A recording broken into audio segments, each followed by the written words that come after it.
Chers auditeurs, vous êtes à l'écoute des messages de la bonne nouvelle de Jésus transmis à travers les prédications de l'Église adventiste du 7e jour, Église africaine francophone de Bruxelles.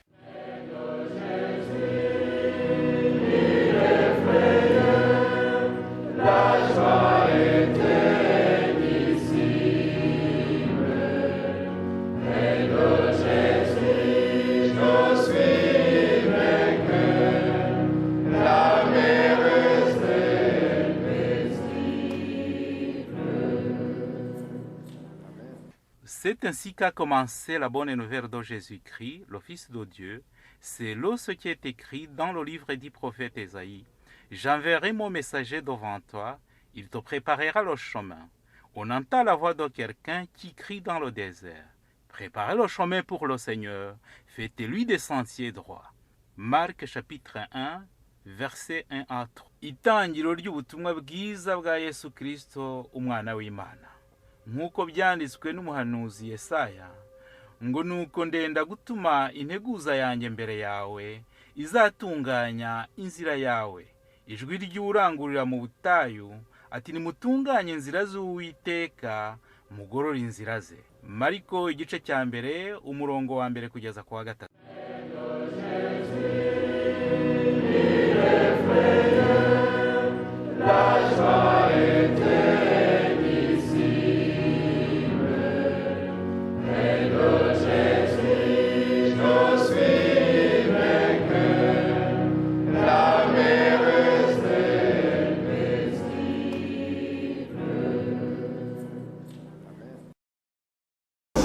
Mwaramutse. Hari umuntu rwose nabonye wajyaga twunganira tubwiriza ubutumwa, ariko iyo yafunguraga Bibiliya agiye kuvuga ijambo ry'Imana, wabonaga rwose akanyamuneza kamutashye, ukabona aravuga rwose anezerewe, ubona ko ikintu agiye kutugaburira naho kimushimishije. Iyo picha ntago nzayibagirwa. Il y a une personne, lorsqu'il commençait à faire une prédication, il ouvrait sa Bible, on le voyait avec beaucoup d'enthousiasme. Et lorsque je me souviens de lui, je n'oublierai jamais ça. Il était toujours souriant. Et ce qu'il disait, ça lui donnait beaucoup de plaisir, de joie. Et ce qu'il disait, ça se voyait que c'était une bonne nouvelle qui venait de son cœur. C'est pourquoi nous devons vaincre ce qui ne nous empêche pas de s'exprimer avec beaucoup de joie et avoir beaucoup d'enthousiasme, beaucoup de joie. Que le Seigneur nous bénisse à ce moment. Nous allons voir les paroles qui sont intitulées tel que Jésus te connaît,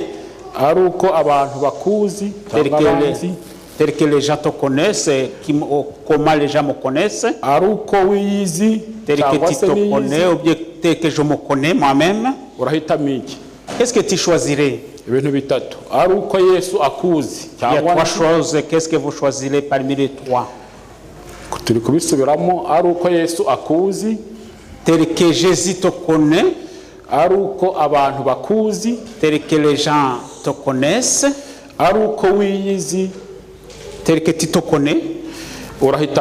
Qu'est-ce que tu choisirais?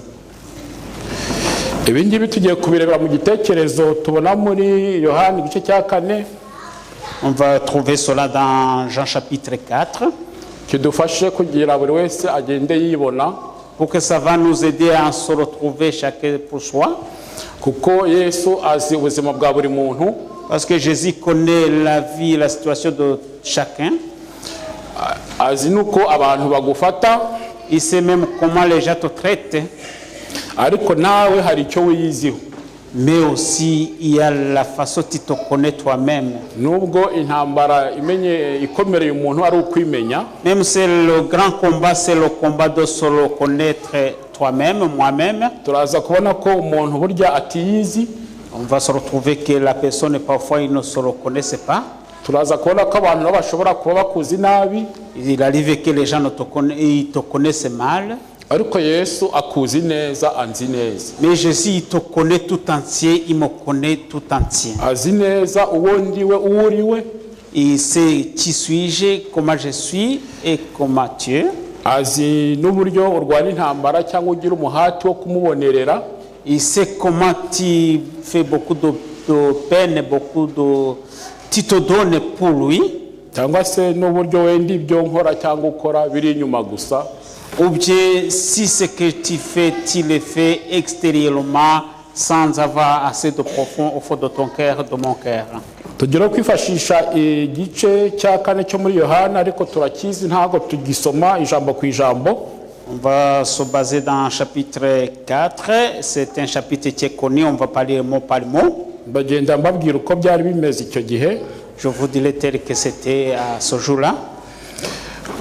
Icyo gihe rero Yesu yajyaga i Galilaya ariko anyura i Samariya kuko Yesu aca i Samariya. À ce jour-là, Jésus allait à Samarie, en Galilée, en passant par Samarie.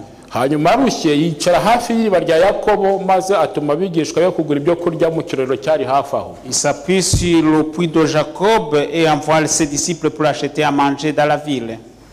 Ariko tubwirwa ko abayuda n'abasamariya bari bafitanye urwango rw'umuranduranzuzi kandi birindaga kugira icyo bahuriraho cyangwa aho bahurira.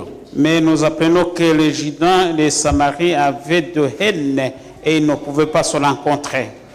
Tugiye mu gitekerezo tuzi ko abo bita abasamariya yari imiryango 10 ya Yakobo yagiye gutura mu majyaruguru ariko ngo kubera gucumura bagiye bafatwa mpiri n'abanyamahanga bituma bivanga n'andi mahanga. Abasamariya rero bakaba bari ya miryango 10 ya Yakobo yari yarivanze n'abandi bantu basengaga ibigirwamana. Si on veut connaître ce que c'est les Samaris, c'était les 10 tribus qui s'étaient installées dans le nord d'Israël, mais ils s'étaient mélangés avec d'autres nations et se sont mariés entre eux. Ni ukuvuga ngo abayuda n'abasamariya bari barabyawe n'umuntu umwe. Ce qui veut dire que les Judéens et les Samaritains, ils étaient de même personne. Ni ukuvuga ngo bari barasangiriye bakiri mwa Yakobo ku isahani imwe barara hamwe ari byene nyina murabyumva namwe. Ce qui veut dire qu'ils avaient partagé tout parce qu'ils vivaient dans un même de même père, ils étaient de même famille. Ariko muri bikuntu byagenze kugira ngo haze kubaho ko gutandukana kw'iyo miryango ko ari 12. Mais vous savez comment ce qui s'est passé pour que les 12 tribus se séparent? Ndetse n'uburyo umwami Yerobowamu yaje kubuza abo mu majyaruguru kuza gusenyera Yerusalemu ashyiraho ibicaniro bye. Et comment le roi Jéroboam a exigé à ce que les gens ne puissent pas venir à Jérusalem. Bityo kubera ko bose bagomba kujya gusengera Yerusalemu abazanye ikibazo. Alors que tous devaient aller prier à Jérusalem, alors ça causait un problème. Tout cela, ça créait la dispute entre les deux tribus, les différentes tribus. Ku buryo n'abigishwa ba Yesu aho kunyura i Samariya babwiraga Yesu ngo bazenguruke be kunyura he i Samariya. Même les disciples de Jésus, alors ils avaient cette idée de ne pas passer par Samarie, ils devaient contourner. Ariko Yesu we aca he i Samariya. Et mais Jésus, où est-ce qu'il est passé? Par où? Par Samarie. Ngo ariko ku bakuru b'idini byashobokaga ko umuyahudi yagira ibikorwa by'ubucuruzi akorana n'umusamariya igihe biri ngombwa. Mais pour les gens de l'église ne pouvaient faire des choses de commerce avec les Samariens. Ku bijyanye n'ibikorwa by'ubucuruzi bashoboraga kuba bagira icyo bakorana. Pour des choses de commerce, ils pouvaient faire ensemble avec les Samariens, les Judéens et les Samaritains. Ariko kundi kose umuyuda yashoboraga kuba yahura n'umusamariya byari icyaha gihanirwa. Mais pour d'autres choses, pour l'encontrer avec un Samarien, c'était un péché impardonnable. Umuyahudi ntiyashoboraga kujya kuguza umusamariya cyangwa se ngo abe yakwakira n'impano ye yewe habe no kuba umwe yahundi umugati cyangwa yakwakundi amazi yo kunywa. Un Samarien ne pouvait pas aller demander à un Juif de quoi que ce soit une dette ou bien de l'eau à boire. murumva ko ikintu cyo kuba abantu batahana n'amazi yo kunywa ibintu biba biri kure. Vous entendez que même si les gens ne parvenaient pas à se donner à boire, c'était quelque chose de très grave. Ndibuka hari umusore bigeze kurangira umukobwa. Je me souviens un jeune garçon qu'on a l'enseigné à une fille. Umuryango we ntago wifuzaga uwo yari yashatse. Et la famille n'acceptait pas la personne qu'il allait fiancer. Hanyuma bamurangira urugo rwari rurimo umukobwa bifuzaga ko azana. Et c'est ainsi qu'on lui a dit d'aller choisir dans une autre famille. Ariko abitubwira yagiye yaka amazi muri urwo rugo. Quand il nous dit cela, il dit qu'il est parti en demandant de l'eau à boire. Uwo mugeni bari bamurangiye yari ari mu rugo. Et la fiancée était à la maison. Aramubwira ati nta mazi dufite. Et elle a répondu, il n'y a pas de l'eau à te donner. Et le jeune est entré avec beaucoup de chagrin. Et il a dit, la personne qui me refuse de l'eau à boire, même où est-ce qu'on arrivera?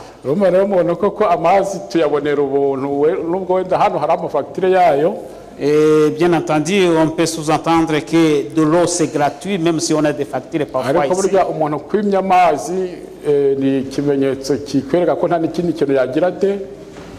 Mais si quelqu'un te refuse de l'eau à boire, cela te montre qu'il ne peut rien te donner quoi que ce soit. ngo abigishwa rero bajya kugura ibyo kurya mu Basamariya, icyo cyonyine nicyo umuco wari uriho icyo gihe wemeraga kuba hakorwa ibikorwa by'ubucuruzi hagati y'abo bantu uko ari babiri. Alors les disciples sont partis acheter à manger. Cela nous montre qu'ils pouvaient s'entretenir avec qui le commerce. Mais il n'y avait pas aucun autre service qui pouvait se rendre entre eux.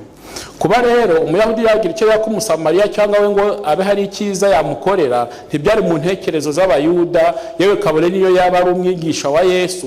Kuri iyo ngingo bari bayihuriyeho bose nk'abayuda. Alors dire qu'un Samaritain pouvait faire quelque chose de bon, il ne pouvait pas le croire, même il partageait cela avec tous les Juifs. Murumva ko uko ibibazo bigenda biba usanga bisa nkaho bisa. Ce qui nous montre que les problèmes se ressemblent. Abantu bashobora gutandukana nyamara ari bamwe. Les gens peuvent se séparer alors qu'ils sont de même. Hari umuntu twaganiriye turavuga tuti nk'ubu ngewe ndamutse mfite abana tuvuga Ikinyarwanda, afite abana bavuga Iringara cyangwa bavuga Igiswahili. J'ai un dialogue avec quelqu'un. Si les enfants parlent une autre langue, est-ce que birashoboka ko abana bankurukaho bazata Ikinyarwanda bakazasigara bavuga Igiswahili? Est-ce que les enfants qui viennent de moi, est-ce qu'ils pourraient parler la langue rwandaise alors qu'ils parlaient Swahili? Cyangwa se abana baturuka kuri Amoni bashobora kuzata cyangwa Igiswahili cyabo nk'uko abazerwa hano bavugira Iringara bakazasigara bavuga Ikinyarwanda cyanjye? Est-ce que les enfants qui proviennent de Amo, qui parlent Swahili, est-ce qu'ils parleront la langue rwandaise d'Edouard, ma langue personnelle? Nous avons vu que les gens qui parlent la même langue, cela nous montre que parfois ils sont de même personne.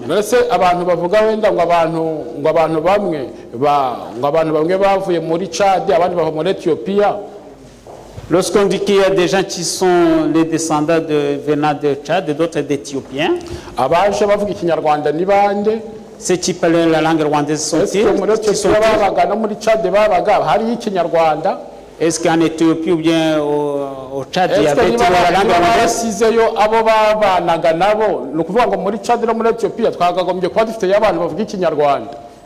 Cela veut dire si on est de ces origines tchadiennes.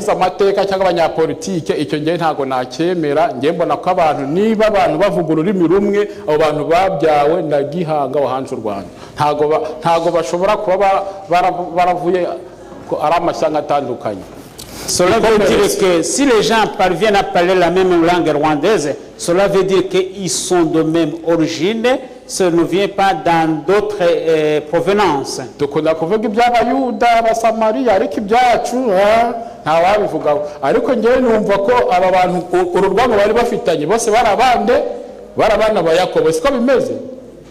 ari icyo gihe bangana se byibuze hari n'uwatekerezaga ati tuva sogokuruza wacu ni Yakobo urwango rwari rwarakataje rwarafashe intera. Cela nous montre que cette haine que les Samariens et les Judaïens avaient, c'était une haine qui venait autrement parce qu'ils étaient de même père Jacob. Ushobora gusanga rero abantu bangana mu by'ukuri ariko barabyawe n'umugabo umwe kuko abantu ntabwo basa. Ntabwo basa. Ushobora kuvukana ariko mudasa. Oya. Ils peuvent arriver que les gens ne se ressemblent pas mais ils sont de même père. Reka dukomeze rero ngo Yesu rero yicaye kuri iryo riba rya Yakobo yari yatangiye urugendo kuva mu gitondo yari arushye kandi ashonje nawe yari umuntu buntu. Lorsque Jésus était assis sur le puits de Jacob, il était fatigué, il avait la faim parce que c'était un être humain. Yari umuntu buntu ntago yakoreshaga imbaraga ze nk'Imana kugira yihe ibyo kurya yihe abibone mu buryo bw'igitangaza. C'était un être humain parce qu'il ne pouvait pas trouver de quoi manger de façon miraculeuse. Yakomeje rero kugira inyota kuko yanarebaga iriba hafi ye ariko atabasha kuba yakwiha amazi kuko nta mugozi yari afite nta n'ikibindi yari afite kandi iriba ryari rirerire. Il a eu soif alors qu'il était assis sur tout le puits de Jacob. C'est ainsi alors que le puits était très profond, il ne pouvait pas se procurer de l'eau lui-même parce que c'était profond. Ngo nibwo rero umugore w'umusamariyakazi yaje kuvoma yuzuza ikibindi cye igihe yari agiye kugenda Yesu amusaba amazi yo kunywa. C'est ainsi que la femme samaritaine elle est venue pour puiser de l'eau et lorsqu'il avait fini de puiser de l'eau, il allait partir et Jésus lui a demandé de l'eau à boire. Ngo icyo yari akoze ngo icyo ubundi nta cyangaga muri ako gace kuko amazi yafatwaga nk'impano y'Imana. Sur ça, il n'y avait pas de quoi que ce soit parce que de l'eau c'était un don de Dieu. Guha umugenzi ufite inyota amazi byari igikorwa cyo abarabu bo mu butayu nabo bakoraga. Donner de l'eau à boire à quelqu'un, c'était un acte actuel normal. Ngo urwango rero rwari hagati y'Abayuda n'Abasamariya rwari rwabujije uwo mugore kumuha amazi yo kunywa. La haine que les Juifs et les Samaritains ne l'a pas empêché de lui donner de l'eau à boire. Kuko ku murongo wa 9 w'igice cya 4 turasoma amusubiza ngo mbese wowe kuri umuyuda nge nkaba umusamariya ni gute wansaba amazi yo kunywa. Au verset 9 il dit ceci, la femme samaritaine lui dit, comment toi tu es juif me demandes-tu à boire à moi qui suis une femme samaritaine? Ikibazo cy'uyu mugore yari afite ikihe kibazo cya mbere hano. Laquelle question avait-il cette femme ici? Yari afite ikihe kibazo abwira Yesaya amagambo. Qu'est-ce qu'il avait comme problème, question ici lorsqu'il parlait ces mots à Jésus? Comme disait ngo cwe. Pourquoi taisez-vous? Yari afite ibibazo bibiri ariko icyambere kiragaragara hano. Yari afite ikihe kibazo muri we. Yari afite ikibazo cy'ivangura ry'amoko. No kuvuga ngo yabonye Yesu abona n'umuyuda. Il avait des problèmes de race lorsqu'il a vu Jésus, il a remarqué qu'il est juif. Noneho aramubaza bati duhuriye he ni gute ushobora gutinyuka kunsaba amazi yo kunywa. Et il a demandé où quelle relation as-tu avec moi pour que tu me demandes de l'eau à boire. Hari cyo ufite cyo yuko Abayuda nibo banenaga Abasamariya yibajije uwo muntu none utinyuze wo mu Yuda utinyuze kusaba amazi kandi amureba azuwari. C'est les Juifs qui détestaient les Samaritains, alors on se demandait si c'était homme qui lui demandait de l'eau ou d'où il venait. Urakoze kutwunganira birumvikana ko rero nubwo wenda yumvaga ko Abayuda babanena ariko Yesu ntago yari afite iki ntago yari afite icyo kibazo cyo kunena abantu we iyo aramuka yamuhaye yari kuyanywa. Cela nous montre que Jésus n'avait pas aucun problème avec la Samaritaine. C'est parce que si lui avait donné de la boire à Jésus, il allait la boire. Niyo mpamvu Yesu ariwe cyitegerezo cyacu cyo kubaho kuko mu by'ukuri niwe waremye inyoko muntu kandi bose abakunda kimwe iby'amacakubiri byose biva kuri nde biva kuri Satani. C'est pour cela que Jésus est notre référence parce que toute dispute, toute séparation vient de Satan. Ngo Yesu rero ngo kubw'urukundo rw'ijuru yari afite asaba umugore amazi yo kunywa aho kugira ngo we abe ari we umuha service ahubwo ayisaba uwo mugore. Alors, par l'amour que Jésus avait envers la femme, au lieu de lui donner quelque chose, il a demandé à la femme. ngo iyo we ashaka wenda ngo kugira icyo asaba uwo mugore urebye ko yarahagaze mu rwango rw'amoko ntiyari kubyemera. Iyo ashaka kugira icyo amuha ashobora kutari kubyemera we. S'il aurait voulu lui donner à la femme quelque chose, la femme pouvait refuser parce qu'il avait l'esprit de haine contre les Juifs. Ngo ariko Yesu amugirira icyizere amusaba amazi yo kunywa. Mais Jésus a eu confiance à la Samaritaine et lui a demandé de la boire. Ngo burya mu buzima iyo wemera umuntu nawe ushobora kumuteramo kugira ute kukwemera. Dans la vie, lorsque vous acceptez une personne, vous lui donnez le courage de vous accepter. Mu Gifaransa bavuze ngo la confiance engendre la confiance. Mu Gifaransa baravuga ngo kwizera umuntu biguha kumwizera. Ibi ngibi nyine byo kuvuga ngo kunenana, iyo umuntu munena no mu buzima busanzwe, iyo umuntu akwiteruyeho wenda akurusha situation, akurusha amafaranga, kuko ibyo wenda nibyo abantu biratana, agashaka kugusuzugura no kukwereka ko ntawe utari umuntu, ugira gute ureyagisa nawe nk'umuntu ukavuga uti ntago ntunzi. Dans la vie, ça existe. Lorsque vous détestez quelqu'un pour des raisons soit financières, pour dire que tel ou tel il te dépense en argent, et cela, ça crée une distance l'un à l'autre. Hari umuntu ugira amahirwe wenda akagira icyo agira, wenda akagira agafaranga se, rero yakureba kenshi niba wowe akurusha amafaranga akumva ko swati ntukora cyangwa nta bwenge ugira cyangwa si ntago wuzuye mu mutwe. Il y a déjà une méfiance envers l'autre parce qu'il voit qu'il est riche, il a des moyens matériels, et il dit alors, toi tu n'es même pas normal, tu es une personne insensée, tu n'es pas correct dans ta tête. Agashaka kugusuzugura no kugufata nkaho utari umuntu muzima. Et il te méprise comme une personne handicapée, malade. Akenshi rero iyo umuntu akuzanye nk'ibyo bintu byo kukunena, niyo tutabishyira mu moko no mu buzima busanzwe, umuntu akuzanye icyo kintu cyo kukunena cyangwa gushaka kugusuzugura, reaction yawe nawe biyo kumwereka ko atari we ugutunze. Quand une personne te met à la quarantaine, cela te pousse aussi à le repousser parce que tu lui montreras aussi que tu ne vis pas par lui-même parce que tu as d'autres moyens pour te nourrir toi-même. Akenshi rero usanga ibintu biterwa n'umutima wo kwishyira hejuru. Et tout cela en grande partie ça vient de l'orgueil. Kuko nubwo tujya mu bintu bya histoire tukaguma mu mateka, ariko iyo tugiye nko mu byacu en fonction y'ubutegetsi buhari abantu barabigendera. Parfois nous nous basons dans l'histoire lointaine, mais en regardant même dans notre relation, parfois les gens ils marchent dans le même chemin de haine. Ujya wumva abantu bakunda kuvuga ngo sico ndico sha. Il y a ceux qui disent tu connais qui suis-je? Mbese uwavugaga gutyo ubu yabivuga. Et celui qui disait cela à l'époque, est-ce qu'il peut le dire aujourd'hui? Ubu yabivuga. Puis se dire encore? Kubera iki? Pourquoi il ne peut pas le dire? Kubera iki? Subiza twumve nepo, twumve ukuri kwawe. Ngaho subiza.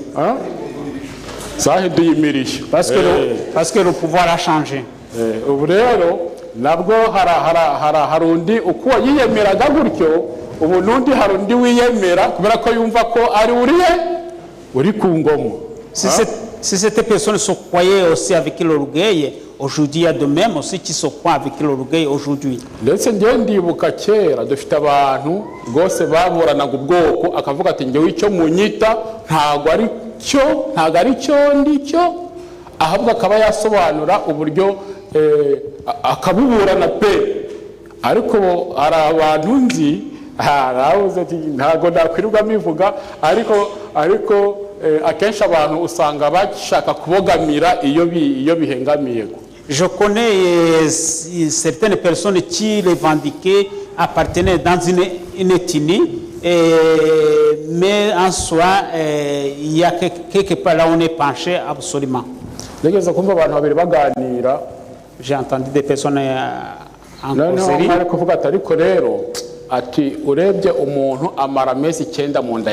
Si on regarde bien l'homme, la personne reste 9 mois dans le ventre de sa mère. Il a beaucoup de relations avec sa mère.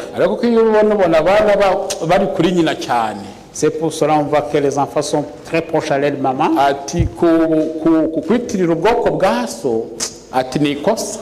Cela veut dire te mettre dans le côté de race de ton père. C'est une faute. akwiriye gufata ubwoko bwa nyina. On devrait prendre l'ethnie de la mère.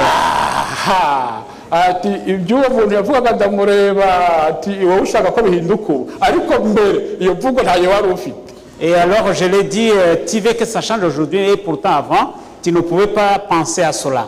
Je numva ko ibyo ntago turi kubivugira gusa ngo tubigumemo ariko ni ibintu bitari bikwiriye kuranga umukristo. Siko bimeze? Je ne vous invite pas d'autres nés dans cela, mais ça ne devrait pas qualifier un vrai chrétien. Ariko iyo ugiye cyane usanga abantu dufitanye ibibazo by'amateka ntago dufitanye ibibazo bya Bibiliya ngo ndahagarara hano ibyo nsoma wumve bitari byo. Si on analyse à fond, on voit que les problèmes que nous avons, c'est les problèmes historiques, ce n'est pas le problème basé dans la parole de Dieu dans la Bible. Les problèmes que nous avons sont des problèmes de l'histoire salie. Dire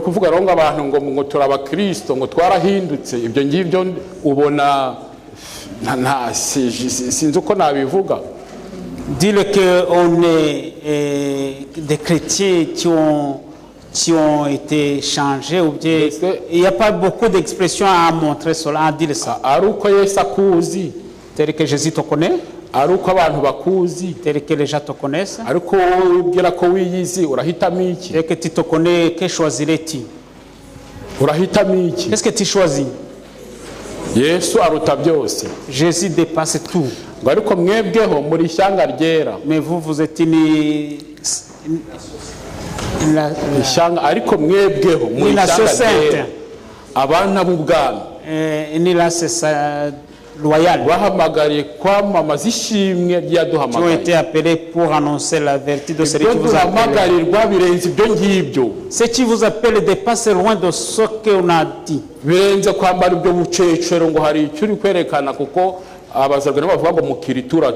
Ça dépasse de s'habiller ces haillons.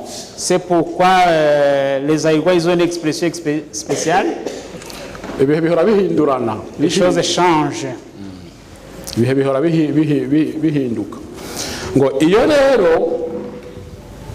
Yesu ngo amugirire icyizere ngo yamugirire icyizere amusaba amazi yo kunywa. Iyo wemera umuntu icyo twakivuze nawe ushobora kumuteramo kukwemera. Iyo umugaya ukamusuzugura icaba ari ikibazo. Burya abantu ikibazo abantu bazagirana igihe cyose uzagira urakamira ngo ndi ikigoryi ngo ndi igicucu. Reaction yanjye nanjye izabiye kwereka ko ntari iki.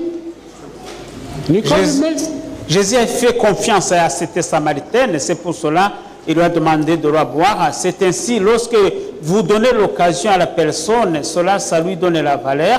Et si vous lui méfiez, il deviendra, si vous le considérez comme nul dans la tête, il risquera d'être nul.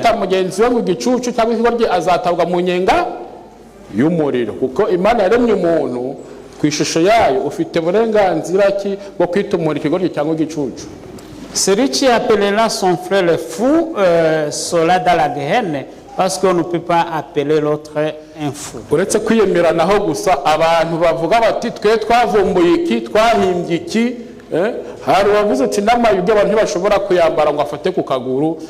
Usanga abantu nta kindi dufite uretse kwiyemera gusa n'agasuzuguro nta kindi kitwuzuye. Parfois on remarque que les gens n'ont pas autre chose à montrer sauf que on a que l'orgueil. Ariko rero Yesu aca bugufi kandi aroroshye kuko ari umwami w'isi n'ijuru ntakeneye kwiyemera. Utagira icyagira icyo n'utagira icyagira n'ugenza ate niwe wiyemera. Burya nge na tukigera hano twatuye mu nzu y'umugabo wari ufite Quand j'arrivais ici, j'habitais dans une maison, je louais à une maison là où appartenait à quelqu'un qui avait beaucoup de maisons à Bruxelles.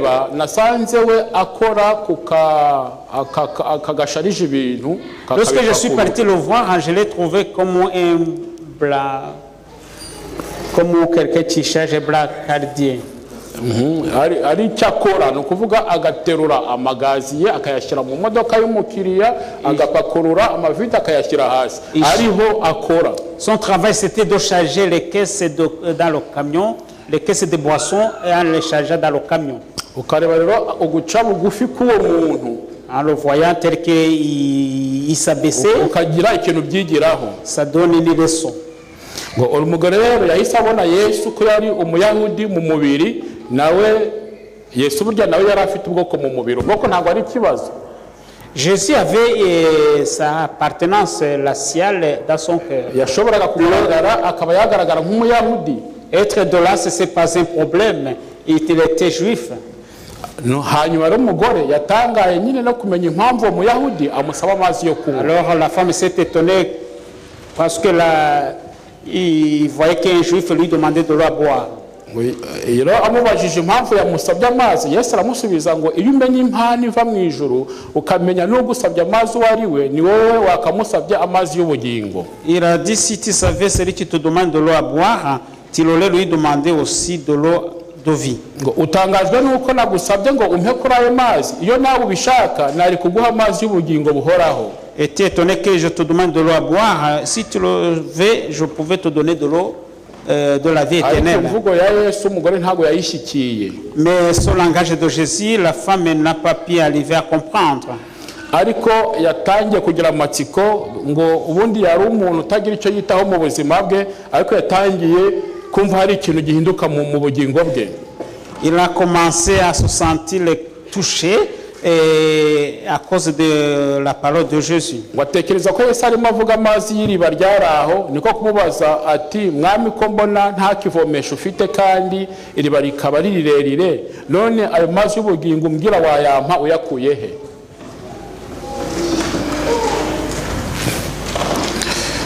Navuze ko tutagenda ijambo ku ijambo. Niba ushaka ko sinzi impamvu uri kuzureba muri Bibiliya, ntago tugenda ijambo ku ijambo. Alors il a demandé où est-ce que tu dis que tu me donneras de l'eau à boire, mais je ne vois pas l'autre puits, où trouverais-tu de l'eau à me donner? Hanyuma aravuga ngo mbese urutasogokuruza wacu Yakobo wanyoye kuri aya mazi kandi waduhaye iri riba. Est-ce que tu es supérieur à Jacob, notre ancêtre, qui a créé ce puits et lequel nous puisons de l'eau à boire? We rero yamubonagamo umugenzi wuzuye umukungugu warushye kandi wishwe n'inyota. Et il le voyait comme un voyageur plein de poussière, fatigué et qui avait de soif. Hanyuma akabona ko Yakobo amurusha igihagararo no kubahwa. Et il voyait que Jacob était assez supérieur à Jésus. Akamwumvisha ko Yakobo yanyoye kuri ayo mazi y'iyo riba, we ayavuga ni igiki ku buryo we atayanywa. Et il comparait à Jacob parce que Jacob avait bu cet eau, alors il ne pouvait pas comprendre de quelle eau Jésus pouvait lui donner qui dépasserait l'eau de Jacob. Ariko umucunguzi we yari amuri imbere, ariko amuhishwa amaso ye adashobora kumenya ngo amusobanukirwe. Mais le Sauveur était devant lui parce que la Samaritaine, ses yeux ne pouvaient pas le comprendre, connaître qui était Jésus. Ariko hari icyo turi bumwigireho uyu mudamu. Mais il y a quelque chose que nous allons apprendre sur cette femme. Turakigeraho. Nous arriverons. Mbese ngo nibangaho uyu munsi baba hafi y'isoko idudubiza ariko bakajya gushakira ahandi kure amazi y'isoko y'ubugingo. Combien sont-ils tout près de la source qui donne de l'eau, mais qui vont chercher de l'eau ailleurs? Yesu rero ngo ntiyamusubiza kuri cyo yaramubajije, ahubwo aramubwira ati unywa ku mazi y'iriba azongera kugira inyota, ariko umuntu wese unywa ku mazi nzamuha ntazongera kugira inyota ukundi. Jésus lui dit alors que celui qui boira cette eau aura soif, mais celui qui aura bu l'eau que je lui donnerai n'aura jamais de soif aucune fois. Ngo kandi umuntu wese uzanywa kuri ayo mazi aha azahinduka isoko idudubiza kugeza iteka ryose. Et celui qui boira cette eau que je lui donnerai sera une source éternelle. Ngo umuntu wese wica inyota kuri aya masoko y'isi azongera agira inyota, ariko unywa ku mazi y'ubugingo ntazongera kugira inyota ukundi. Et celui qui boit de l'eau naturelle aura soif, mais celui qui boira de l'eau éternelle de vie aura la vie éternelle, n'aura jamais de soif. Ngo mu buzima tugira ibintu byinshi dukenera tutabasha no kugeraho. Dans la vie, on a beaucoup de soucis et lesquels parfois on n'y arrive même pas à accomplir. ariko ngo icyo amoko yose atuye isi dukeneye ni Yesu Kristo. Mais tout ce qui attend de toutes les races du monde, c'est de connaître Jésus. Kuko ayo mazi atanga ngo ni ubuntu buva mu ijuru abasha kugira umutima w'umunyabyaha. Parce que de l'eau que Jésus donne, c'est la grâce qui déçoive le pécheur. Ubuntu buhumanura umunyabyaha bukamugira icyaremwe gishya ndetse bukamukomeza. L'eau qui sanctifie le pécheur et qui lui rend une nouvelle créature et qui le fortifie. Uwanyoye ku rukundo rw'Imana rero ruva mu ijuru azongera kurushaka biruseho. Celui qui a connu l'amour venant du ciel, on a envie de connaître davantage cet amour. Kandi nta kintu icyo ari cyo cyose gishobora kumukurura, byaba ubutunzi, byaba ibyubahiro cyangwa ibinezeza by'iyi si. Aucune chose ne pourra jamais l'attirer, ni la richesse, ni le prestige de ce monde. Yesu rero ihishurira umutima w'umuntu ibyo ukeneye, akeneye ko wamuha umwanya ngo abashe guhaza inzara n'inyota ufite.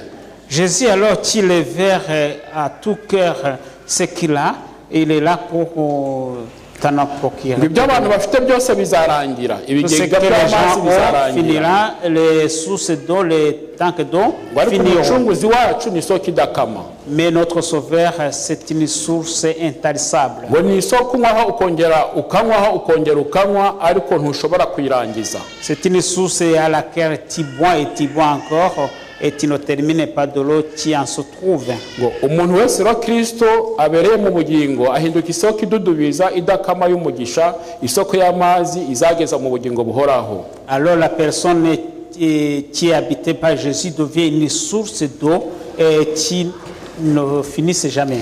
Kuri iyi soko niho honyine ushobora gukura imbaraga n'ubuntu ku bukene bwawe bwose, ugasanga umuntu arakomeye arashikamye, kuko burya urugamba rumaze iminsi ngo ruhinyuza intwari. C'est ainsi que cette source sera trouver la force, car le combat qui dure longtemps affaiblit le courage. Hari igihe kizagera ibigeragezo abantu duhura nabyo akenshi bikakurambika hasi.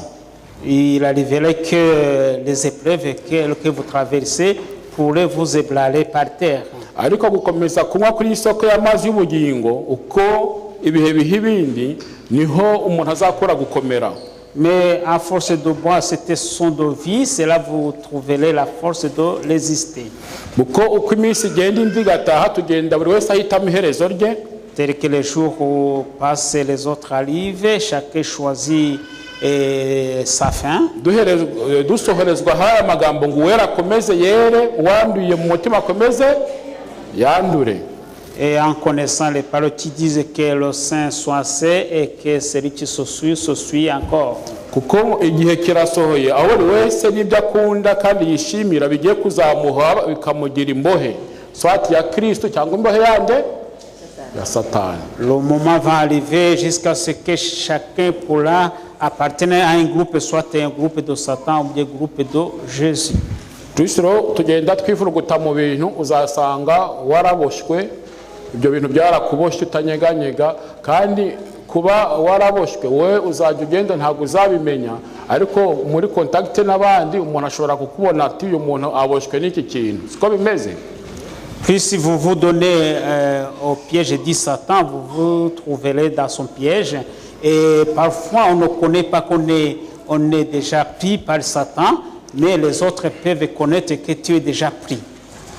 Ngo umugore rero yumvise Yesu avuza amazi abeshaho, yagize amatsiko y'icyo amubwira. C'était Samaritain alors, après avoir entendu de l'eau de vie, il a voulu connaître c'est quoi exactement. Ngo yahise amuteramo kwifuza ayo mazi, bituma rero akurikira kugira ngo yumve ukuntu nawe ayo mazi abeshaho yamugeraho. Ça lui a donné beaucoup de courage pour connaître cette eau de vie qui lui donnerait la vie éternelle. Ngo we mu byo yabonaga Yesu atarimo avuga amazi y'iriba rya Yakobo kuko yayanywaga buri gihe, ariko inyota ye igahoraho. Tel qu'il a compris, il voyait que cette eau n'était pas l'eau du puits de Jacob, parce qu'il avait bu, mais ils avaient toujours soif. Niko kumubwira ati mwami mpakora ayo mazi y'ubugingo. C'est ainsi qu'il lui a demandé, donne à moi si c'est ton de vie. kugira ngo sinzongere kugira inyota ukundi. Pour que je n'aurai aucune soif encore. Bigeze aho rero Yesu amaze kuganira nawe, Après avoir causé avec amaze Jésus, kumutegura, après avoir la préparé, yahise ahindura ikiganiro, il a changé le dialogue. kuko ngo Yesu ntacyo ashobora gukorera umunyabyaha atamubwiye icyaha cye. Parce que Jésus ne peut rien faire s'il ne lui informe de son péché. Umuntu ashobora kubaza icyaha cye, Quelqu'un peut connaître son péché, ashobora kuba atakizi, il peut ne pas connaître son péché. ariko nk'iki yari agiye guhishurira uyu mugore ntago ashobora kuba atakizi. Mais ce qu'il allait révéler à cette femme, elle devait le savoir. Ngo mbere y'uko rero uwo mugore yakira impano yari ategerezanyije amatsiko menshi, Avant qu'il reçoive le cadeau, qu'il allait le recevoir avec beaucoup d'attente. ngo iyi roho yari ikeneye kubanza kumenya icyaha cyayo, yari ikeneye kumenya, uyu mugore akeneye kumenya icyaha cye, Cette femme avait besoin de connaître son péché. kandi akeneye no kumenya ko uwo bavugana w'umukiza we, Et il a besoin de connaître qui parle avec un sauveur. kuko icyo ngicyo nicyo cyagombaga gutuma ibindi bikurikiraho. Parce que cela allait amener à ce que la suite continue à suivre. Aha rero ngo ibyaha nibyo bundi bidutandukanya n'umwami wacu. Ce sont les péchés qui nous séparent de notre roi. Igihe cyose tubyihishemo cyangwa tukabihisha abantu, Lorsque nous nous cachons dans nos péchés et ou les cacher à nos frères, amaso yacu ntabwo ahweza, nta nubwo ushobora kumenya Yesu. Nabwo ntiyashoboraga kumumenya kubera ko impamvu n'abandi bose batamumenye ni uko amaso y'umunyabyaha abahishwe, kubera ko hagati ye yanjye n'umuremyi wanjye haba hari ikibazo cy'icyaha. cela veut dire lorsque on est enfermé dans le péché, cela t'empêche de voir Jésus ton Niyo mpamvu sauveur. Yesu yavuga ngo naje guhumura impumyi, abantu ntibabyumve kubera ko babonaga bareba. C'est pour cela que Jésus est venu, il a dit, je suis venu pour que les aveugles voient, mais les gens disaient, on voit, mais Jésus les appelait des Ati, aveugles. naje gutuma ibirema bigenda, se abantu bakumva ko atari ibirema kuko baragendaga bakumva se twaremajwe n'iki turi ibirema dute. Il a dit, je suis venu pour que les estropiés puissent marcher. Et il disait, où sommes-nous les handicapés alors que nous marchons?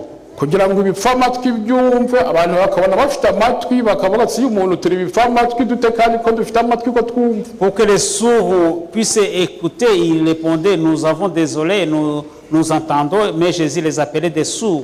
Ni byiza kwimenya, C'est bien de se connaître. kandi ntabwo ushobora kwimenya ubu mu gitondo mwese mbere y'uko muva mu rugo mwarebye muki. Personne ne se connaît pas parce qu'avant de quitter la maison, chacun a pu se regarder dans le miroir. Ariko indorerwamo spirituelle Mais le miroir spirituel, abantu tuyihagararaho imbere, les gens qui se mettent devant ce miroir, akenshi usanga tutabikora. les gens ne veulent pas le regarder dans son miroir. Kuko buri munsi buri wese ahagaze ku iyo ndorerwamo nk'uko yireba mu ndorerwamo Si chacun y'ibigaragara, pouvait chaque jour se regarder dans le miroir spirituel comme il umuntu akareba inzira arimo, ibyo anyuramo, et ibyo arimo akora. s'examiner dans le chemin, dans tout ce qu'il fait, Nubwo abantu batabizi, même si les gens ne connaissent pas ce qu'il fait. ko hari abantu bibera mu byaha ariko hakaba nta n'umuntu umuvuga, Il y a des gens qui vivent dans les péchés, personne ne leur dit pas. akumva afite amahoro muri ibyo Il a bintu. la paix dans ses péchés. Ariko Yesu arakuzi, Mais Jésus te connaît. Yesu arakuzi. Jésus te connaît. Nubwo ibyo bintu hari ibintu nyine biba bitabera ahagaragara, Même si ces choses sont des choses cachées, on ne les voit pas. ibyo rero nibyo Yesu yari agiye kubwira uyu Voilà muntu. ce qu'il allait révéler à cette femme samaritaine. Noneho Yesu aramubwira ati noneho genda uzane umugabo wawe Et il a dit, va, dis à ton mari. maze ugaruke hano. Et va voir ton mari et le venez. Ngo uwo mugore aramusubiza ati nta mugabo mfite. Et la femme répondit, je n'ai pas d'homme, de mari, je ne suis pas mariée. Ngo uwo mugore yumvaga ashaka guhagarika ibyo bibazo byari bitangiye kumubuza amahwemo no kumubuza uburyo. Et cette femme-là, elle commençait à avoir un peu de soucis parce que les problèmes et les questions que Jésus lui posait burya abantu l'a benshi ushobora traumatisé. kumubaza ikintu kitagenda neza mu buzima bwe agatangira kubwira ati se uri nani uri inde Parfois, quand vous posez la question à quelqu'un, si ce qui ne va pas dans sa vie, tu l'expliqueras en disant, qui es-tu pour me demander cela? wowe ujya ureba ibikureba Regardez ce qui te ubwo ntabwo ari regarde. ubuzima bwawe Ça, c'est ta vie, là, c'est ma vie. iyo ni vie prive Ça, c'est ma vie. ariko urabona ko Yesu agera n'ahantu hagenza gute hatagaragarira amaso. Mais ça se voit que Jésus même arrive dans des endroits très obscurs et cachés. hanyuma rero Yesu ngo arakomeza aramubwira ati ngo wagize neza kuvuga ko udafite umugabo kuko wagize abagabo batanu kandi n'ubu ufite ubu si umugabo wawe. Jésus lui dit, tu as bien dit parce que tu as dit que tu n'as pas de mari, parce que tu as eu 5 hommes, même celui que tu as aujourd'hui ne t'appartient pas. Ni ku murongo wa 17 Au verset 17, igice cya 4 niho bari bageze Yesu ari gusoma ubuzima bwe akamubwira ko yatandukanye n'abagabo ntabwo ari abakope n'abagabo batanu. Jésus lui dit qu'il s'est séparé avec des maris, ce n'est pas des copains. urumva ko ubwo yarageze kuri divorce ya kangahe? Ça veut dire qu'il avait divorcé combien de fois? Ya gatanu. 5e divorce. N'undi wa gatandatu urumva yari yaramubohoje ntabwo yari ari ubu. Même le 6e ne lui appartenait pas. Ahora bitangiye guhinduka. Alors ça commence à chauffer, à changer. Atangira kwibaza umuntu uri kumubwira ibintu ibyo ni ibintu biri kashe ntabwo ushobora burya kumbwira uti wewe waryamanye n'abagore aba n'aba gutyo gusa ubipfuka ukapfa kubivuga gutyo gusa biragoye. La Samaritaine a commencé à comprendre cet homme parce que il lui révélait que des choses cachées qu'il a commis en cachette sont connues. Yatangiye kubona ko ari umuntu udasanzwe. Il a compris que c'est un homme exceptionnel. Akomeza kumutega amatwi. Il lui a prêté l'oreille pour l'écouter. Yesu rero ngo nta kintu yashoboraga gukomeza kugirana nawe atamubwiye icyaha cye. Jésus ne pouvait pas compter avec quelqu'un s'il ne lui dit son péché. Yesu rero akuzi neza. Jésus il te connaît très bien. Azi abagore n'aba ndi hano mpagaze hano nihararukwa kandi mfite abagore ndyamana nabo abizi neza. Il me connaît même si je me mets devant vous et c'est si j'ai des femmes les concubines à côté. Niba wicaye aho ufite abagore n'umugabo uryamana nabo abizi neza. Si tu as des hommes ou bien des femmes avec qui vous couchez ensemble, Jésus les connaît. Niba uri umugore ufite abagabo uryamana nabo Yesu abizi neza. Si tu es une femme et que tu as des hommes avec qui vous couchez ensemble, Jésus les connaît. Uretse ko nawe ubizi. Et toi aussi tu le sais. Icyo ntawakivuga ngo ntabwo akizi. Il n'y a pas de doute et toi aussi tu ne peux pas dire que tu ne le sais pas. Uretse kwigira nyine impumyi cyangwa igipfamatwi. Même si on fait aveuglement dire que ça n'existe pas. Ariko icyo ukizi neza. Mais ça tu le sais très bien. Aba rero iyo umuntu ngo yigize igipfamatwi aba imbohe ya Satani. Si quelqu'un devient sourd, il devient l'esclave de Satan. Kuhava ngo biba ari ikibazo cyane. Et pour se détacher à cela, c'est pas évident. Ariko ngo nubwo bimeze bityo, même si c'est ainsi, Yesu ntiyigeze amuciraho iteka. Jésus ne l'a pas condamné. Yakomeje kuganira nawe amwereka urukundo rw'ijuru. Il a continué à causer avec elle, à lui montrer l'amour du ciel. Umugore akomeza kumwumva. Ce qui lui a poussé à lui écouter. Kuko akenshi usanga wowe ugiye kubwira umuntu kitagenda uburyo bimubwiramo bushobora guhita buhagarika umubano mufitanye cyangwa bikawukomeza. Ariko urukundo Yesu yerekaga uyu mudamu rwatumye amubonamo inshuti, amutega amatwi, amubona mu wundi muntu udasanzwe. La façon par laquelle Jésus s'est entretenu avec cette femme lui a poussé à voir que Jésus avait un bon amour de Dieu. Kuko ntiyigeze amuciraho iteka. Parce qu'il ne l'a pas condamné. Icyo umugore rero aturusha abiki gihe. C'est que cette femme s'il passe à nous. Bibiliya itubwira neza ko turi itorero rya nyuma, itorero rya Laodikiya. C'est ainsi que la Bible nous dit que nous sommes l'église de l'Est, l'église de Laodicée. Kubera ko ngo twumva ko turi abakire dutunganye kandi ngo nta kiza tugenje gute tudafite. Nous nous considérons comme des riches alors que nous sommes des pauvres. Ariko Bibiliya ikatubwira ko twasoma ko kujya kuhasoma. Bibiliya itubwira ko turi abatindi twambaye ubusa. Nous sommes des pauvres nus ndetse ko turi n'impumyi et nous sommes des aveugles. umuntu n'umuti wo gusiga ku maso Et c'est pourquoi achetez-moi du coloris pour vos yeux, mbahe imyenda mwambike ubwambure bwanyu pour que je vous donne des vêtements pour cacher votre twebwe iniquité. abantu bo muri Lawodikiya turiyemera nta n'umuntu burya buri wese yumva ko ari umuntu ugeze ku rugero. Nous les personnes de la Odyssée, de l'église de la Odyssée, nous croyons que nous sommes les gens top qui sont à la hauteur. ariko Yesu niwe wakugenderera akakwereka kwiyemera kwawe Mais c'est Jésus qui peut te visiter pour te montrer akakwereka ton ubwibone orgueil. bwawe. Ton orgueil. uyu mudamu rero ikintu yakoze ni uko ibyo Yesu yamubwiye yarabyemeye, yemeye icyaha cye. ibyo yamubwiye yemeye icyaha cye. ubu ngubu biragoye, ni ukuvuga ngo umwuka wera niwo wemeza umuntu ibyaha, ariko uyu mugore ibyo Yesu yamubwiye yemeye icyaha cye. ntabwo yamubwiye ati niba narabagize ndamaze, ubu yakubwira ati ndamaze. byose n'ubuzima bwawe. Ce qu'on peut apprécier si cette femme, c'est qu'elle a reconnu tout ce que Jésus avait dit, parce que parfois, si vous dites à quelqu'un, vous commettez tel péché, il va dire, je m'en fous si je l'ai fait.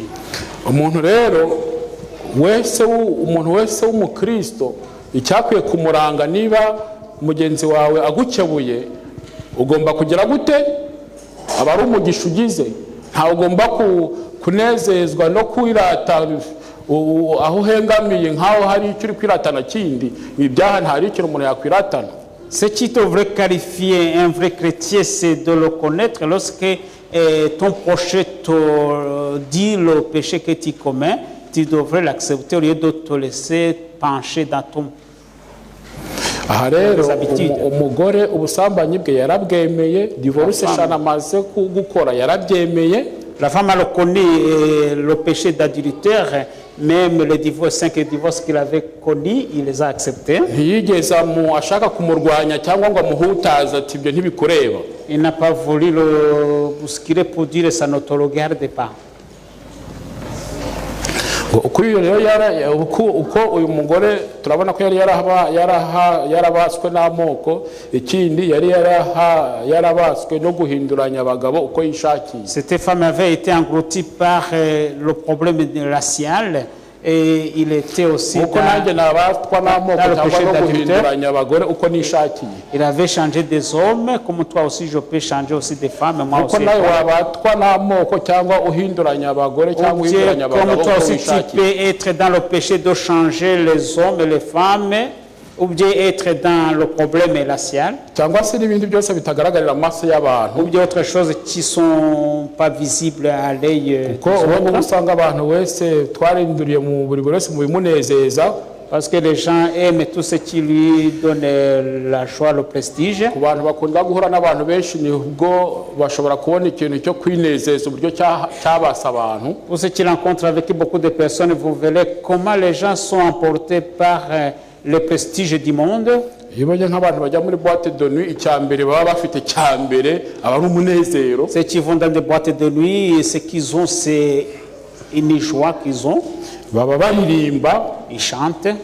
kandi koko icyaha cyakwiye kuba gisharira ntabwo abantu twagera gute twagikunda. Et pourtant, le péché amer, on ne devrait pas l'aimer. akenshi usanga nyine ari byo binezeza twirunduriramo. Et pourtant, c'est ça qui nous prend la place.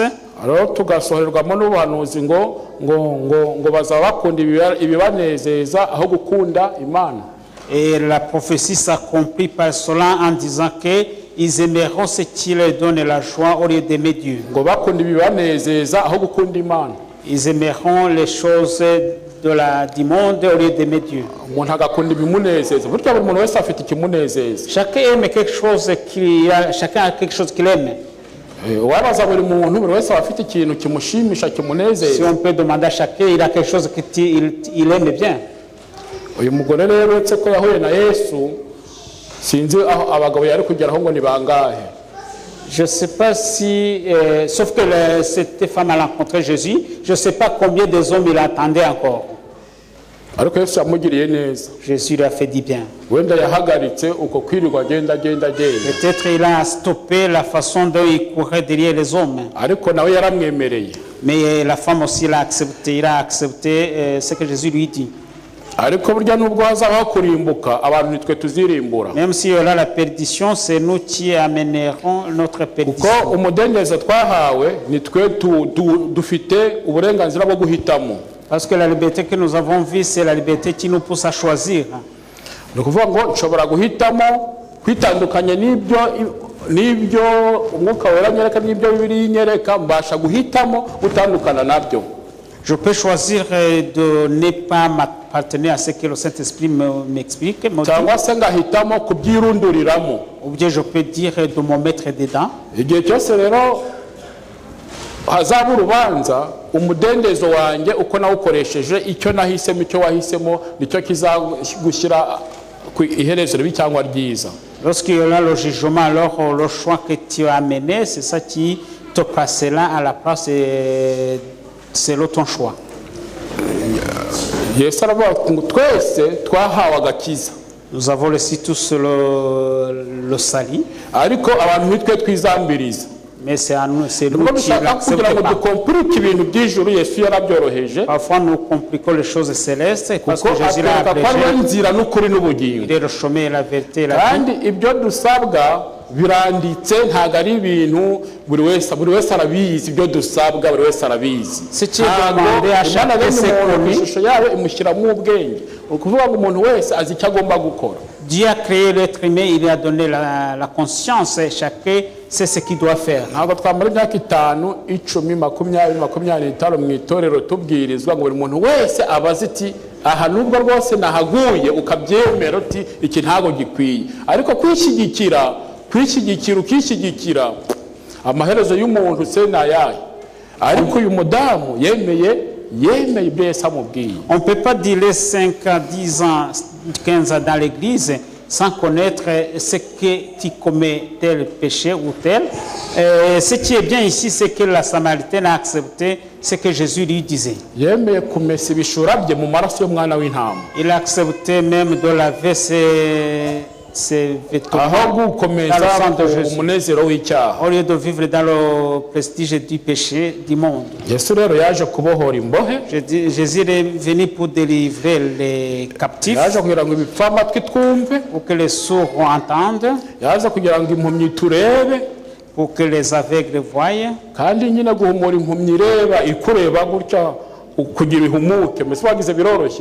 Mais sachez bien qu'un aveugle, il te regarde. Est-ce que croyez-vous que c'est facile de le rendre la vie à l'aveugle alors qu'il te regarde?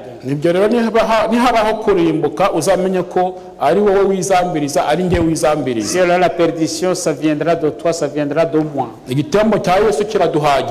Le sacrifice de Jésus suffit. Parce qu'il nous montre le chemin et la vie. Nous devons nous abstenir de certaines choses. Je dirais que je ne ferai pas tel acte parce que j'appartiens à Jésus.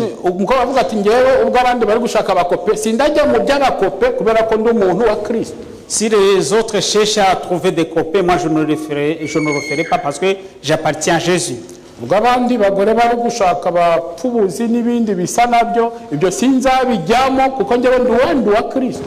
Lorsque les femmes ils ont cherché des hommes pour faire l'acte d'adultère, n'allez pas faire ça parce que vous appartenez à Jésus. Qu'est-ce que tu as mis à côté? Qu'est-ce que tu as mis à côté parce que tu es de Jésus?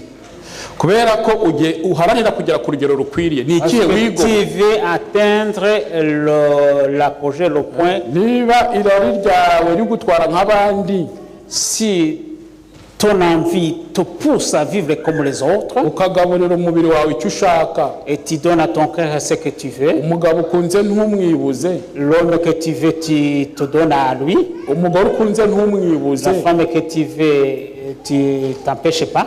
Est-ce que tu t'es abstenu pour l'amour de Jésus?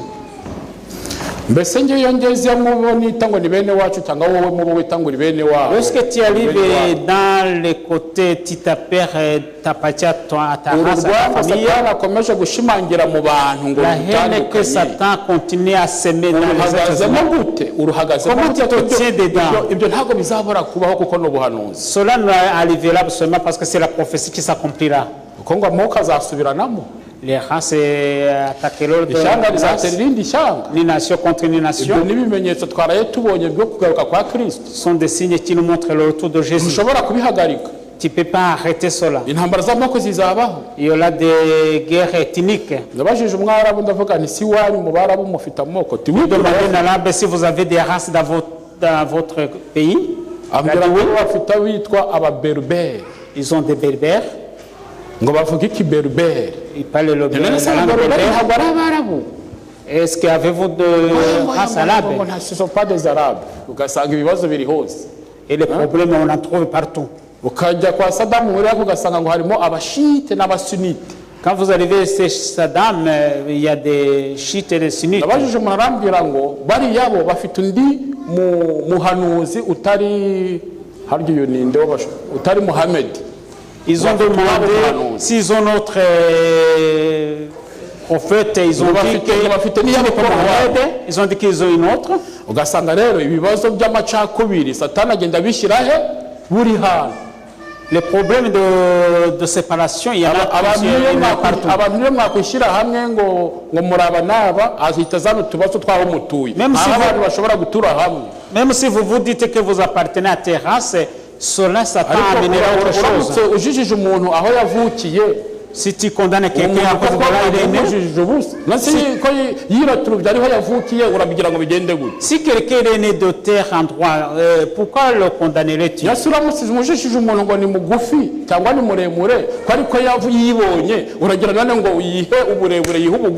Si tu condamnes quelqu'un à cause de sa taille et de pourquoi le condamnerais-tu? Et c'est le trouver ici. Pourquoi nous amènerons-nous la perdition? Iyo rero duhisemo ibyo bintu byose tugahitamo icyaha tugahitamo ibibi byose tuba duhisemo Satani. Quand on choisit le péché et les marques qui en découlent, vous choisissez Satan. Kandi rero ibyo byose bikadukorera imivumo n'ubundi kuko no kuba abanyarwanda twarakwishyanga mwe kugira ngo n'umugisha. Ça nous crée une malédiction. Abantu bakajya kugwa ku gasi cyangwa bagakwira amashyanga he mwe kugira ngo ntago ari umuvumo w'ibiba byagenje gute byabaye mwe kugira ngo abari umugisha uretse ko Imana igenda igirira abantu ubuntu abantu wenda bakaba hano bakaryama ariko naho n'umuvumo wo kwangara ku gasozi abantu bakagwa ku gasi bakabura abahamba naho n'umuvumo. Si nous vivons, c'est pas la grâce de Dieu parce que même ce que nous en dirons, quitter ton pays, aller vivre lointain de ton pays, c'est pas une bénédiction, c'est une malédiction. Et malgré ça,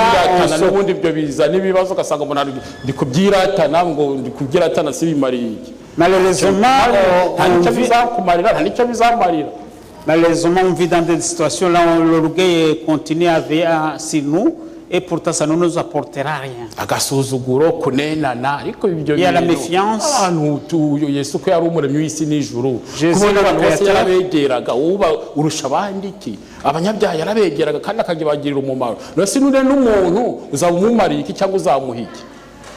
ndavuga ntago ari mu buryo by'amoko gusa no muri bukristo nshobora kukureba nkabona uri kure yanjye nkumva byawa birikora turiya muntu ibyo n'ibindi mais je haba harimo abantu nyamwuka amatorero yo abanyamwuka tujya twiyoroshya ntacyo ufite wakwiratana kuko byose ni impano y'ijuru.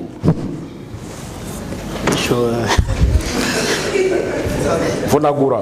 Oui. De toute façon, vous comprendrez que pourquoi vous vous enorgueillez alors qu'on n'en a rien et pourtant on vit dans le péché, on ne devrait pas se vanter de tout ce qui se passe. uyu mugore rero hari akandi kantu bavuze ngo yashatse kuyobya uburari ngo ibyo ngo abikikire, atangira kuvuga intambara yari ihari yo kujya gusengera Yerusalemu, kuko ngo Sidirasi yubaka urusengero Yerusalemu arusana, abasamariya baje kurwubakaho barabangira, nabo bagira ishyari bubaka urwabo urusengero, ku buryo icyo gihe yabajije Yesu ngo mbese ngaho tugomba gusengera ni kuri uyu musozi cyangwa ni Yerusalemu.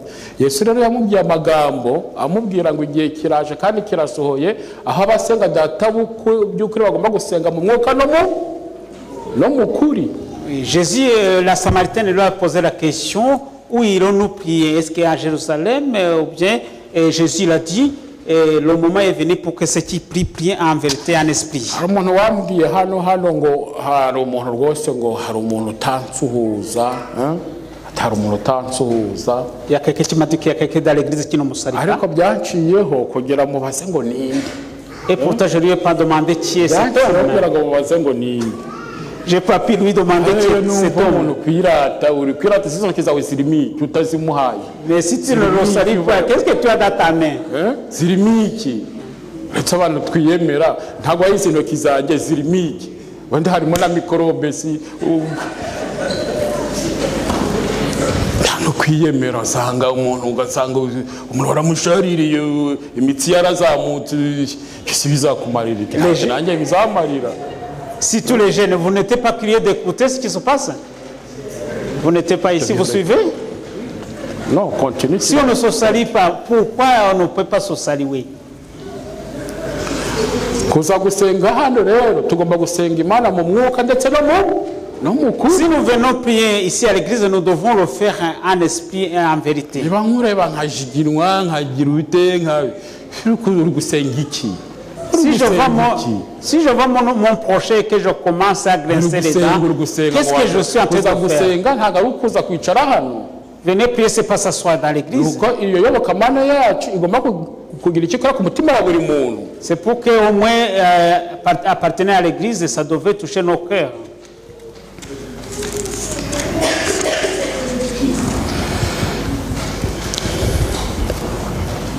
Yesu rero ngo yaramubwiye ati igihe kiraje kandi kirasohoye ko abasenga by'ukuri bakwiriye gusenga mu mwuka no mu kuri, kuko ngo ngaho gusengera ntago hazaba kuri uyu musozi cyangwa Yerusalemu, ngo muzasenga data kuko uwo musenga ngo nta nubwo mumuzi ariko twe turamuzi.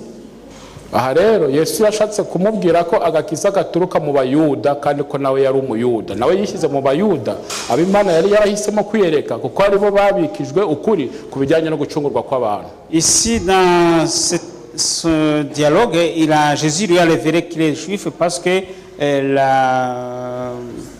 il venait de juifs. Aha rero turi kwegera umusozo. Nous sommes presque à la fin.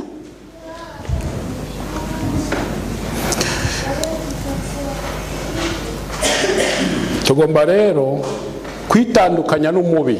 Nous devons nous séparer avec l'ennemi. Tugomba kumenya Imana. Nous devons connaître Dieu. Tukamenya ikiduhamagarira. Connaître son appel. Tukumvira Imana, tukumvira amategeko yayo n'amateka tubihisemo. Écouter, c'est accepter d'écouter. Tubihisemo tukabikorana umutima w'ubushake. Le faire avec un cœur c'est ainsi la prière véritable.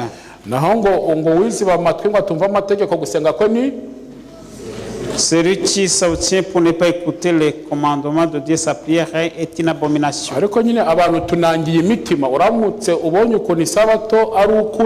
ariko ukabona ukuntu amadini menshi icyo kintu udashobora kukibabwira kandi babumbura Bibiliya, ubona ku buryo abantu tunangiye imitima siko bimeze.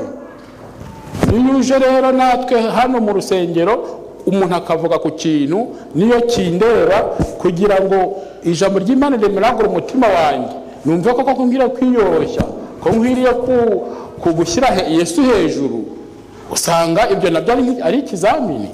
Les hommes s'endurcissent de leur cœur parce que même si vous l'avertissez, ils ne veulent pas changer. Et ça, c'est c'est pas correct. hari uko abantu bakuzi rero kandi bakubona, Il y a la façon les gens te connaissent, ils te voient. hari uko nawe wiyizi kandi wiyumva, Il y a la façon tu te connais, tu te vois. ariko hari n'uko Yesu akubona. Icyo umuntu yahitamo namwe muracyumva. Mais il y a la façon aussi Jésus te connaît, et le choix est clair. Uko Yesu ambona nibyo bifitiye umumaro. Tel que Jésus me voit, c'est ça qui a l'importance pour moi. Nk'uko Dawidi yajyaga imbere y'Imana akavuga ati urondore umutima wanjye urebe inzira z'ibibi z'indimo ushyiremo inzira zijya i Siyoni. Comme David le disait, examine-moi son de mon cœur, voici mes pensées vont à Sion. Igihe rero umuntu ashaka kuvuga nkakomeye ngo ari gusenga cyangwa arakomeza gusenga ariko nta kintu na kimwe ashaka kureka, ashaka gukomeza kunezeza umubiri we, nta raha na rimwe atajyamo, icyo gihe ntiwavuga ngo ukurikira Kristo, ngo uri umuyoboke wa Kristo. Si quelqu'un vient à l'église pour prier, mais il ne change pas sa façon de vivre et qu'il continue de vivre sa vie comme avant, il ne se croirait pas qu'il est le disciple de Jésus. Ngo Imana iduhe umutima wo kwemera ibyaha byacu twe kubihisha. Imana isoma mu mitima yacu nk'uko igitabo kibumbuwe. Que Dieu nous donne un cœur de se reconnaître. Kuko kwemera intambwe ya mbere ni ukwemera ibyaha byawe, niyo ntangiriro yo gukira k'umuntu. Parce que le premier pas c'est de reconnaître ton péché, c'est ça être guéri de ta maladie. Kandi ngo nitwemera ibyaha byacu tukabyatura tukabireka tuzababarirwa. Si nous repentissons de nos péchés, et nous serons pardonnés. Kuko Yesu ntiyigeze acira umugore w'iteka. Jésus n'a pas condamné cette femme. Ubwo yabonye muri Yesu umutima w'impuhwe n'urukundo amufitiye. Il avait en Jésus l'amour, la compassion qu'il avait envers elle. Yamubwiye iby'ubuntu buhembura umutima w'umunyabyaha. Il lui a dit ce qui lui donnerait, ce qui lui désoifferait. Ntateka yigeze amuciraho kugeza igihe yamubwiye ko ari we Mesiya. Nicyo kintu Yesu, niwe muntu Yesu yiyaturiye amubwira neza ko ari Mesiya. Mu Bayuda ntiyigeze avuga icyo kintu. C'est pas elle qui l'a dit qu'il est le Messie, ni part en Judée n'a jamais révélé qu'il était le Messie. Byakurikiyeho rero nawe yaragiye amaze kubohorwa kubaturwa, muzi byakurikiye yagiye kuvuga inkuru, urumva muze murebe umuntu ubwiye ibintu byose niba atari we Mesiya. Et après cela, elle a laissé la criche là, il est parti en ville pour dire la personne qui lui a dit tout ce qu'il avait fait, et il dit est-ce que serait-il le Messie? Umwuka w'ubuhanuzi rero utubwira ko ngo yamaze iminsi 2 mu Basamariya yajyanye n'abigishwa be, baramucumbikira baramugaburira kuko yari yaraje gusenya inguta zari zigenze gute, zari zaraje mu bantu. Amara y'iminsi 2 baramugaburira baramucumbikira, kandi tubwirwa ko nta gitangaza yigeze akorera mu Basamariya nkuko yabikoreye mu Bayuda. Nta gitangaza ngo yigeze akorera mu Basamariya uretse icyo cyo kubwira umugore iki ibyaha bye. Il n'y a pas d'autre miracle que Jésus a opéré en Samarie sauf lui dire qu'il était le Messie.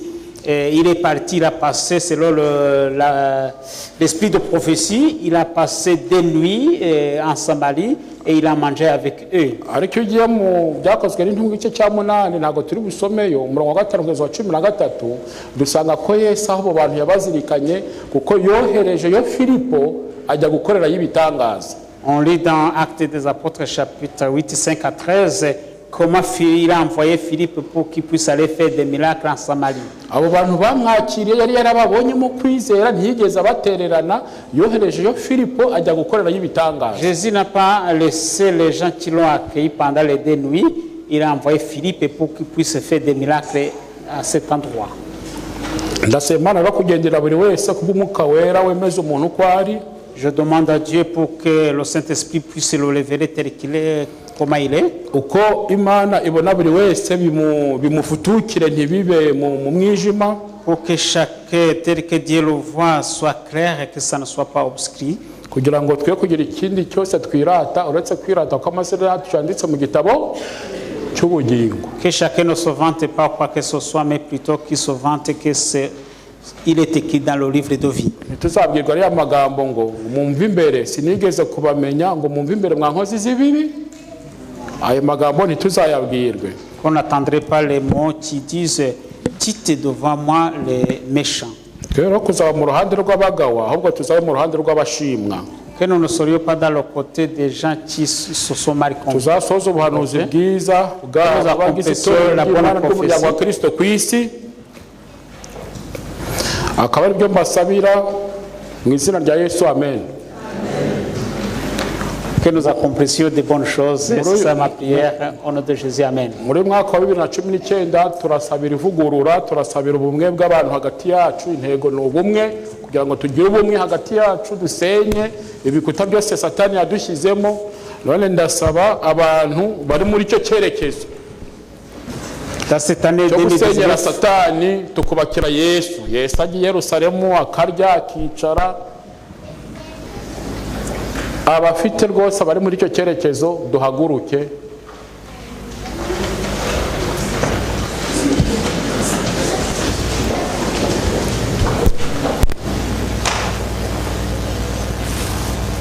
Noneho turaha mikoro abantu babiri, turaha mikoro abantu babiri basenge, turaha Eugenia na Ginette araza gusenga. Twishyushye bugufi mu mitima yacu dusenge. Urakoze Mana nkuru, Imana ikomeye kandi Imana ishobora byose. Turagushimye cyane kuko ari wowe utubeshejeho, waturemye ku ishusho yawe wifuza ko tubonera nk'uko uboneye. Ariko uko se kibi yatumanukiye afite ubukana bwinshi bwo kutwica no kudutsotso bakaturangizaho, yaratwandavuje atuma tutakiboneye nk'uko byari bikwiye. Ariko ushimirwe yuko utaturetse kandi utaduhanye ndetse utaduciye, ahubwo watwuhagije amaraso y'igiciro cyinshi Kristo yasheshe ku musaraba ku bwacu.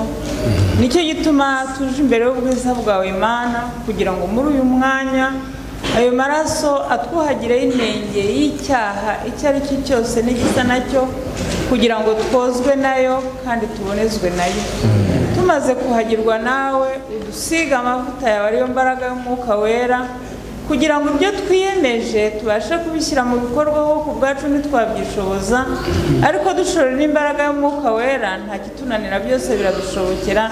Nicyo gituma Data tugusabye imbaraga y'umwuka kandi waradusezeraniye ko muri iyi minsi ihari yindi uzasuka umwuka wawe ku bantu bose bawukeneye, abahungu n'abakobwa bagahanura, abasaza n'abakecuru bakarota ndetse n'abagaragu n'abaja bawe muri iyo minsi bakabona imbaraga y'umwuka wawe wera. Iyo mbaraga turayikeneye, turagusabye kugira ngo widusukire kuko tugeze mu bihe bihera ibindi aho tutabasha kurwana ngo dushobore gutsinda, ariko Data turi mu mbaraga zawe nta cyatunanira.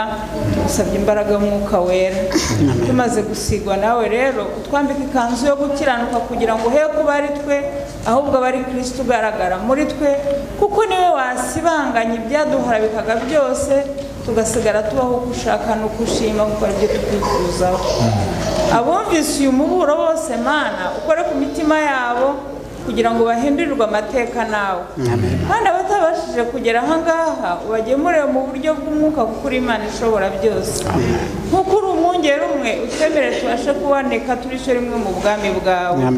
Nuko komeza kuyobora intambwe zacu, utubashije kubaho uko ushaka no kushima, dore ko Data wera watugiriye neza ukaduha isabato yawe yera wahiriye ukaha umugisha, kugira ngo nitugeramo tujye twizera ko turi gusukirwa imigisha ku yindi minsi yose usanzwe uyiduha, ariko uyu munsi uracunshumura. Nuko duteze imperezo zacu zumagajwe n'ibirushya by'isi, kugira ngo Data uhoraho ugategeka iteka uduhe kumenya ikikwiye kuba nyambere muri byose, twe gukomeza kuyobagira dushaka kunezeza umubiri n'ibyawo, ahubwo Data wera ugaburira ubugingo kuko nibwo buzakubona. Ibyatuma turushaho komatana n'ijuru tukayoborwa nawe, intambwe zacu zikaba muri wowe. Utugirire neza Data udukunda, ibyo byose ubiduhere mu izina ry'umucunguzi wacu Yesu Kristo.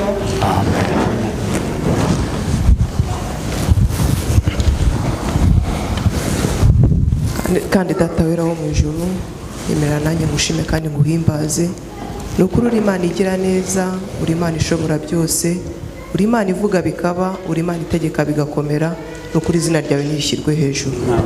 Uyu munsi wa none tugushimiye nukuri Nyaguhora ku ngoma, ifunguro ry'iby'umwuka waduteguriye muri iki gitondo. Nukuri ni wowe mwarimu mwiza, ni wowe mwarimu muzima, ni wowe wigisha neza, nukuri nuhabwa icyubahiro. Data wera wo mu ijuru rero, dore abahungu n'abakobwa bawe turahagurutse, nukuri Nyaguhora ku ngoma, tuzamuye ibiganza nk'ingabo zitsinzwe ku rugamba, tuvuga ngo nukuri kubw'ijambo ryawe reka udushoboze kuko twe ntacyo twakwishoboza. Ni byinshi twabwiwe, ni byinshi tumvise, ariko Nyaguhora ku ngoma Imana, reka nukuri uko duteraniye ahahera hawe tuvuge ngo utubabarire ibyaha n'ibicumuro byacu. Nubabarira abapapa aho batagenze neza, ari uko kose kwitandukanya kwagaragaye, ari ukwijandika mu byaha kose kwagaragaye, aho abapapa batagutunganiye, aho abagabo batagutunganiye, nukuri Nyaguhora ku ngoma Imana barahagurutse batsinzwe, nukuri ngo ubabarire ibyaha n'ibicumuro byabo. Nyaguhora ku ngoma Imana rero, dore n'abamama turahagurutse, nukuri nk'ingabo zitsinzwe ku rugamba, ni byinshi twijanditsemo bitaguhesheje icyubahiro, ni henshi twagaragaye Data mwiza tuteze imbuto zikwiriye abihannye, ariko igitondo nk'iki kubw'ijambo ryawe ryiza twumvise, kubw'umuburo twumvise uyu munsi wa none, reka abamama tuvuge ngo nukuri tubabarire ibyaha n'ibicumuro byacu. Data wera wo mu ijuru, abasore barahagurutse, abakobwa barahagurutse, ndetse n'abana bato barahari, reka twese hamwe nukuri ndabivuga nk'ingabo zitsinzwe ku rugamba, utubabarire ibyaha n'ibicumuro byacu. Ijambo ryawe ritubwira neza ngo dushobozwa byose na Kristo uduha imbaraga, nukuri intege nke zacu ntago zadushoboza kwivana mu byaha, intege nke zacu ntago zadushoboza kunesha, ariko turakwinginze Nyaguhora ku ngoma Imana ngo wibuke ko watanze umwana wawe w'ikinege ngo yitambe ku bwacu. Kristo mwiza, reka wibuke ko mu gitambo cy'Ikaruvari twese turimo ubikorere kwiyubahisha utubabarire. Reka wibuke ko Data mu maraso wamennye mu ikamba ry'amaho wambaye, nukuri turavuze ngo utubabarire ibyaha n'ibicumuro byacu. Uri Imana igira neza, utinda kurakara, niko ijambo ryawe ryambwiye ngo kandi ufite kugira neza kwinshi. Reka utubabarire rero uyu munsi wa none tureba n'amaso y'impuhwe twishimire. Nyaguhora ku ngoma Imana rero, reka umukozi wawe umaze kuvugira ijambo wakoresheje muri iki gitondo, nukuri n'umuha umugisha, komeze kumusiga amavuta yawe adasanzwe, komeze kumukoresha mu buryo budasanzwe, nukuri ntaba ari we ahubwo izina ryawe rishyirwe hejuru. Nyaguhora ku ngoma Imana, dore turi mu ntangiriro z'umwaka mushya wa 2019, nukuri reka ibyaturanze byose, ibitaratunganye byose muri 2018, nukuri nibyongere bijyane n'uko kwezi turangije mu izina rya Yesu. Reka gukora kwawe no kugira neza kwawe kuzatugaragareho nukuri muri uku kwezi gushya dutangiye, ndetse no muri aya mezi yose asigaye y'uyu mwaka. Nyaguhora ku ngoma Imana, turakwinginze ngo uzatubane, uzatugirire neza, uzaturwanirire, nukuri ibihagurukira kuturwanya, ibihagurukira kutugwisha byose turabyanze mu izina rya Yesu. Reka gukora kwawe no kugira neza kwawe nukuri kuzagaragare muri twebwe. Reka uzadushoboze kwera imbuto zikwiriye abihannye, nukuri twe kuba abadivantiste b'umunsi wa karindwi ku izina gusa, ahubwo twera imbuto zikwiriye abihannye.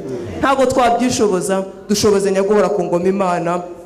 Hari ijambo nkunda cyane rimwe itangira igice cya 6, nukuri ngo igihe cyane ngo abantu baba babi cyane, ariko ngo nuwakugiriraho umugisha, ngo yari umukiranutsi, ngo yatunganye rwose mu gihe cye, ngo yagendanye n'Imana. Turakwinginze, turagutakambiye ngo uyu mwaka wa 2019 uzadushoboze kugukiranukira, uzadushoboze Nyaguhora ku ngoma Imana gutungana rwose mu gihe cyacu, ndetse uzadushoboze kugendana nawe.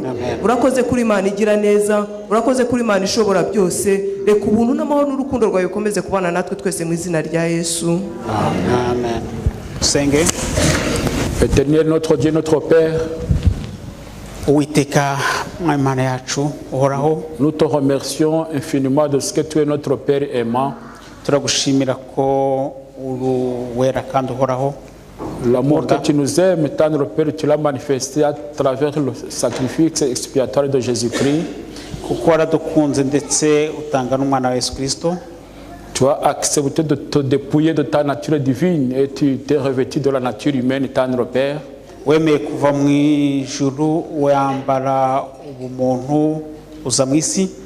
On voit que tu étais objet du mépris ici sur terre. warasuzugwe kuri isi, on t'a méprisé, tendre Père, on a craché sur toi.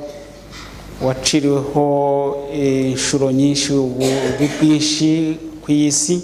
Tu partages avec nous nos difficultés, tu avais soif, tu étais fatigué, tu étais toujours couvert de poussière parce que tu marchais de là et là. Uzi neza imibabaro yacu, uzi ubukene bwacu, inyota, kuko wabaye mu isi ukanyubinyuramo. Parce que tu nous recherchais, tendre Père, tu recherchais toute personne qui est ici présente. Kuko uradushaka kandi ushaka buri muntu wese uri aha ngaha. Que nous ne prenions pas en vain le sang que tu as versé pour nous, tendre Père. Nitubone ko amaraso asheshe ku musaraba ari y'ubusa, ahubwo tuyabone igiciro gikomeye Imana. La grâce surabondante que tu déverses sur chacun de nous, Ubuntu bwawe buhebuje bubashe kuba kuri muntu wese, que cette grâce soit d'une grande valeur à nos yeux, kandi ubuntu bwawe bugaragare imbere yacu, mu maso yacu tububone, et que chacun puisse s'écarter de tout péché qui veut l'envelopper. kandi buri wese abashe gutandukana n'icyaha cyose kimuzitiye kimuzengurutse. Car tu nous as donné un miroir spirituel à travers lequel nous devons nous regarder. Waduhaye indorerwamo y'umwuka tugomba kwireberamo. Que tu aides chacun de nous ici, tendre Père, à observer tes commandements, tendre Père. Ufashe buri muntu wese Mana kugira ngo abashe kubahiriza amategeko yawe Mana. Que nous ne soyons pas des aveugles alors que nous voyons. Ntitube impumyi kandi twitwa ko tubona. Que nous ne soyons pas des sourds alors que tu nous as donné les oreilles pour attendre. Ntitubipfa amatwi kandi dufite amatwi yaduhaye. Que nous ne soyons pas voués aux infirmités diverses alors que tu nous as donné une bonne vie, tendre Père. Ntitube ibimuga kandi waraduhaye ubuzima Mana yacu. Que ton Saint-Esprit aide chacun de nous à ne pas être polarisé. Kugira ngo umwuka wawe ufashe buri wese umugaye. Et que nous n'accomplissions pas la mauvaise prophétie, tendre Père. Kandi ntituzasohore ibibi Mana. Que l'amour ne se refroidisse pas entre nous. Urukundo ntiruzakonje muri twebwe. Que tout ce qui fait objet de division soit extirpé de notre communauté. Ikitutandukanya cyose kibashe gukurwaho muri twebwe. Mais que l'unité et l'union profonde, la communion fraternelle avec toi entre nous, qu'elle soit fortifiée, c'est notre prière en cette matinée, au nom de Jésus. Amen. Ubumwe no gushyira hamwe bibashe kubana natwe muri twebwe, ibyo tugusaba mu izina rya Yesu mu gitondo. Amen.